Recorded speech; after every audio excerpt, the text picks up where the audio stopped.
because the punishment is not that scary enough to make them stop their action. And as they start to corrupt, they need to know what happened when they get caught.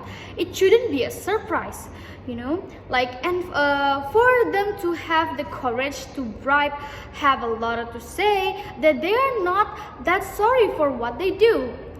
Even though the opposition side said that take away the children's future from their own eyes and not having an income, and we talk about human rights, we talk about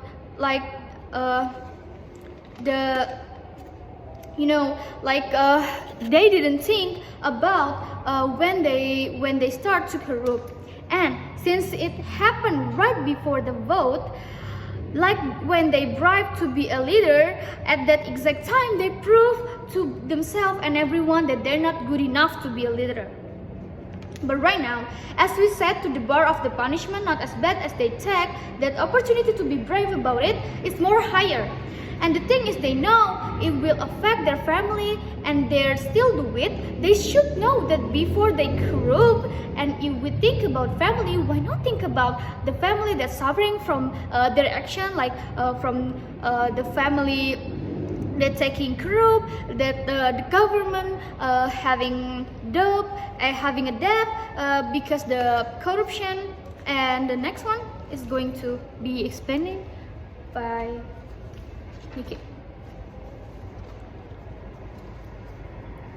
They need to leave the power and the money which they can lead them again to corrupt. In that way, they can never do that again. The opposite say that rehabilitation could work, but it won't work on potential corruptors. So what we do with increasing the punishment is to stop their potential. They will to know that it won't only affect him but also his family. Reparation should be more than a payback. They have to take right from people who live under that suffer. And the closing opposite side that the system won't work because we have other things to solve like healthcare. Exactly. Why do corruptors give the country more problem when it's already have a lot of problem? And they say that they become unemployed and become the country burden. They should think about that before they corrupt. And not thinking about the killer in China, it's their move to stop the corruption in China. And it worked because the politicians are scared of it.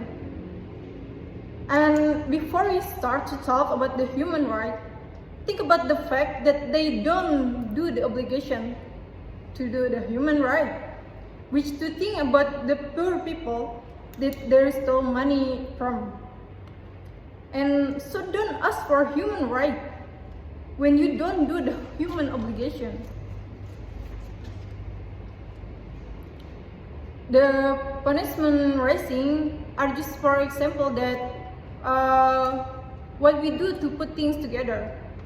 And our argument much more giving tangible benefit when we look at China government that is having law that corrupt will be punished severely, and the corruption should stop.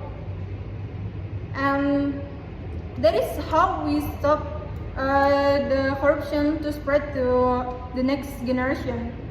We're not here to add the killing law to our country, but we do think that the punishment should be bad enough to cut the line, so it won't be spread to the next generation. And based on this reason, we be proud to propose. Thank you.